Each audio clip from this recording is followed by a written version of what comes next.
네, 글로벌 증시 주요 이슈 확인해보는 시간입니다. 보도국 조연 기자와 함께하겠습니다. 안녕하세요. 안녕하세요. 네, 밤사이 글로벌 증시 어떤 이슈들이 있었습니까? 네, 17일 글로벌 증시 미국 부동산 시장 회복을 보여주는 주택 지표가 나오면서 상승 랠리를 탔습니다. 이슈들을 살펴보면 호재가 더 많았던 하루였는데요. 지표들을 살펴보기 전에 전날에 나온 무디스가 스페인의 국가신용등급 유지를 하면서 투자 심리를 자극했습니다.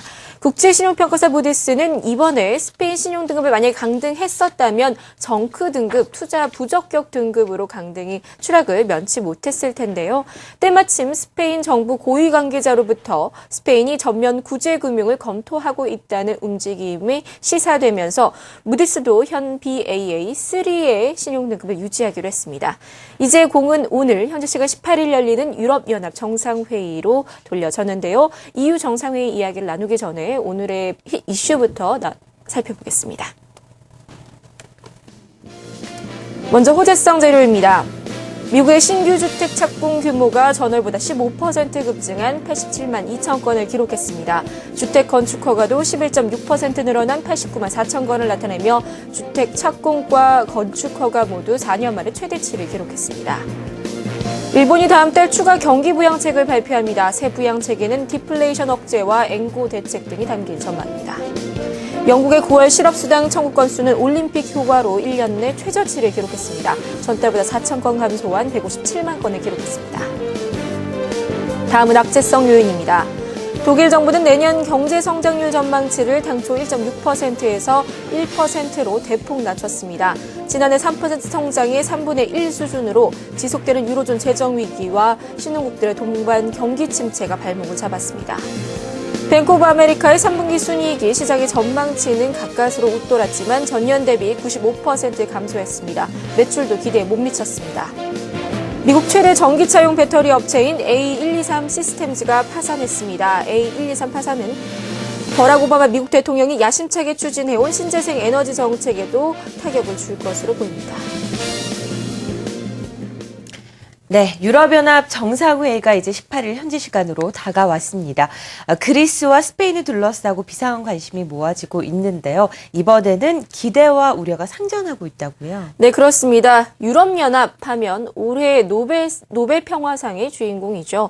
이 유럽 대륙 통합에 기여했다는 것이 그 이유였는데요. 사실 이것에 대해서 비판이 거셌습니다.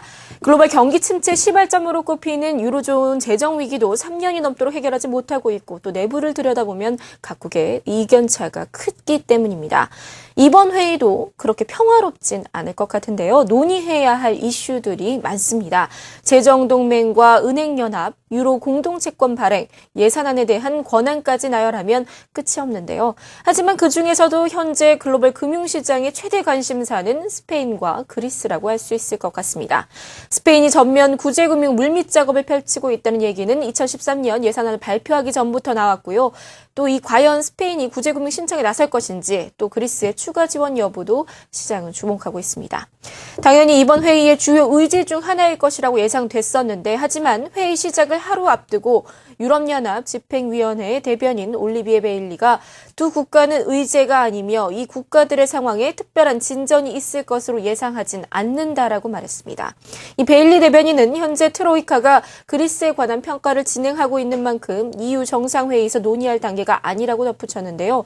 트로이카가 아직 평가를 마무리하지 못한 것은 당초 계획보다도 한참 미뤄진 것이고 실상 이미 끝났다고 봐도 과언이 아닙니다. 하지만 특별한 해답을 아직 EU 내부에서 찾지 못한 만큼 위장막을 치고 이번 회의에서는 지지부진한 논의만 이어갈 것으로 보입니다. 하지만 시간은 많지 않습니다. 당장 스페인은 10월 말 350억 유로에 달하는 대규모 국채 상환이 몰려있죠. 스페인의 정치적 문제이든 유로족 각국의 이해관계가 맞지 않든 또 다른 골문 상처가 터지기 전에 유럽연합은 해법을 찾아야만 합니다. 한편 이 외의 의제에서도 유로존 회원국 간의 의견차는 큽니다. 독일은 재정동맹을 강조하며 유로존 내 다른 국가들의 방만한 재정 운용에 제동을 걸 장치를 찾고 있고요. 프랑스는 유로존 단일 은행 감독 체계의 시급성을 외치고 있습니다. 당장 내년에 출범해야 한다고 외치고 있는데요. 과연 이번 회의가 어떤 열매를 맺을 수 있을지 주목됩니다. 지금까지 글로벌 경제 주요 이슈였습니다.